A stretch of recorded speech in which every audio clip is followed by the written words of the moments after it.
Understand the Fed controls interest rates by not only their interest rate policy, but what Powell says, what the words are floated out into the out to the media. So I think you're going to see two 25 basis point cuts and another sort of phantom cut that really is going to come from the language that they use. For example, what Powell just said about the time has come to pivot to a less restrictive interest rate policy. So I think functionally, if you look at what's happening with interest rates, even if I say two cuts at 25 basis points each, I think in the end it's going to amount to close to 75 basis points or even 1% when you actually look at the behavior of the bond market.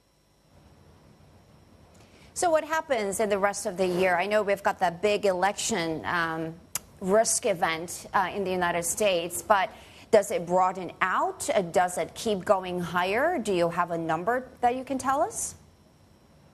If you're talking about the stock market, I don't have a number I can tell you, but I still think when interest rates are falling and economic growth still seems to be at least somewhat resilient, that a soft landing is possibly in the cards. So I'm not overly negative on the stock market. In fact, I think if you're careful, I think equity assets can be an opportunity. I just think you have to be very careful and watch for valuation, which is exactly what investors are watching for tomorrow when NVIDIA reports. Are going to be watching for the valuation numbers. So even though they're going to have huge earnings in all likelihood, the market's going to look and see, is the valuation really stretched at this point? And that could ripple through the entire tech sector as well as the market.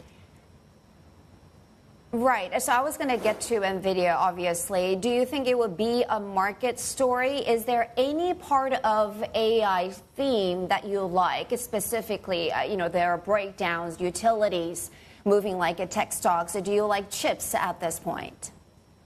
Yeah, I think chips make a lot of sense, even though they're sold out for an advanced period of time. And so, in a way, you've already got earnings locked in at a certain point. I still think AI is going to be a huge mover in the economy. You're continuing to see companies like Facebook as well as Tesla really pour resources into AI. So it is going to be a driver, but I think investors have to recognize the internet was a very big deal in year 2000.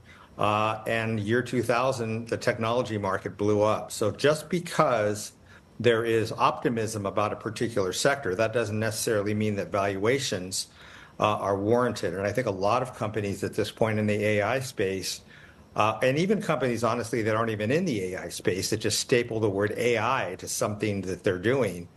I think you have to watch very carefully about valuations, because in the end, you got to make money. It doesn't matter if it's widely adopted. You have to make money.